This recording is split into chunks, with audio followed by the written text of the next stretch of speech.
Hi, I'm Donny Kakati, and I started at Birmingham Gastroenterology Associates in August of 2018. So I was born in Tuscaloosa, Alabama. I actually went down to Mobile for college at the University of South Alabama, and then I spent the next years in Birmingham. I did medical school and my residency training at UAB right up the road. I actually went over to Emory in Atlanta, Georgia for my GI training, but then just came back home to kind of work here and to work in this community because I missed it and I enjoyed it so much while I was here. Why I wanted to be a doctor?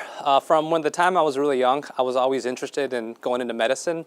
I just remember when I was young seeing my friends and my neighbors and people in my community, people that were suffering from pain or suffering from whatever it would be, and I wanted to be able to help people and to give back to people that are around me. Why gastroenterology specifically? Mostly I just found it really interesting. I saw a lot of people when I was training in medical school and residency, and I saw a lot of people that were suffering, and I just wanted to be able to try to give them something to kind of make their day-to-day life a little bit more enjoyable and make them a little bit happier in their life.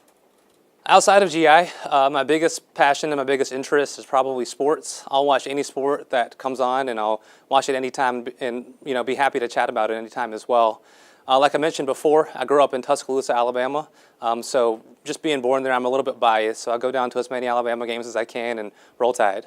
So one of the, I guess, most personal stories I've had when it came to medicine was when my father had back surgery. It's about 3 or 4 years ago. I was in residency here at UAB, and he had it at one of the hospitals in town, and I'll never forget kind of being both in the waiting room before the procedure and after the procedure, and the physician coming to the bedside and talking to me and my mom, who was, we were both a little bit worried, and then my dad, who wasn't as worried, but he was there.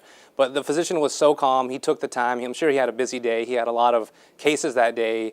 But the most important thing I remember that he did was he gave us his cell phone number, and he said, any time of day, give me a call. And we never ended up calling it, but that meant a lot to me and to my family, and just kind of knowing that we always had kind of a way to connect with him if it were ever to come up. And just that human connection that he showed, just me and my family, meant a lot to us. And fortunately, the surgery went very well, but yeah, that human touch and human connection was really just important to us at the time. And that's kind of what I want to bring to practice as well, and I want to do the same thing for all of my patients as well.